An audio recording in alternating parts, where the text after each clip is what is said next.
Hello and welcome to another teaching by 119 Ministries. Our ministry teaches that the whole Bible is true and applicable for our lives today. If you would like to know more about what we believe and teach, please visit us at testeverything.net. We hope that you enjoy studying and testing the following teaching.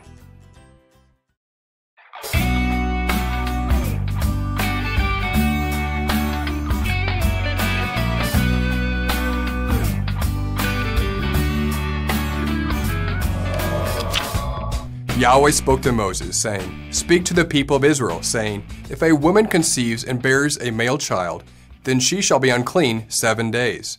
As the time of her menstruation she shall be unclean. And on the 8th day the flesh of his foreskin shall be circumcised. Then she shall continue for 33 days in the blood of her purifying. She shall not touch anything holy, nor come into the sanctuary until the days of her purifying are completed. But if she bears a female child, then she shall be unclean 2 weeks, as in her menstruation, and she shall continue in the blood of her purifying for 66 days. Here is an interesting connection to consider. With a male child being born, a woman is unclean for 7 days plus 33 days, for a total of 40 days. In the midst of 40 days, on the 8th day, the male child is circumcised. Circumcision is a reference to the sign of the covenant given to Abraham. Often in Scripture, a 7 is metaphorically relating to the 7,000-year plan Yahweh has for man. If that concept is foreign to you, we would recommend the two-part teaching, the 4th and 7th day. So we wondered, if the 7 here relates to the 7,000 years, and that somehow relates to the covenant of Abraham, is there anything here to suggest that numerically? Well, watch this. Take the 7,000 years and divide it by the 40 days of uncleanliness. 7,000 divided by 40 equals 175.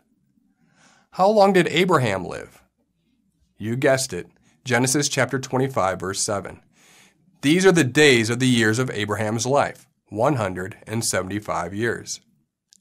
Circumcision physically represents the cutting away and discarding of our flesh, and spiritually represents the cutting of our heart, or circumcising our heart, and having a heart only after the Torah, following our Creator. That is what is meant by a circumcised heart. Ezekiel 36. And I will give you a new heart, and a new spirit I will put within you. And I will remove the heart of stone from your flesh, and give you a heart of flesh. And I will put my spirit within you, and cause you to walk in my statutes, and be careful to obey my rules. At the end of 7,000 years, both resurrections will have occurred. We will enter into the last great day, the 8th day. The result of both resurrections will cause us to have discarded our bodies of flesh, and we will have our glorified bodies. The result being that we will have only desire or a new heart to follow after His Torah for all of eternity. We hope that this short teaching blessed you. And remember, continue to test everything. Shalom.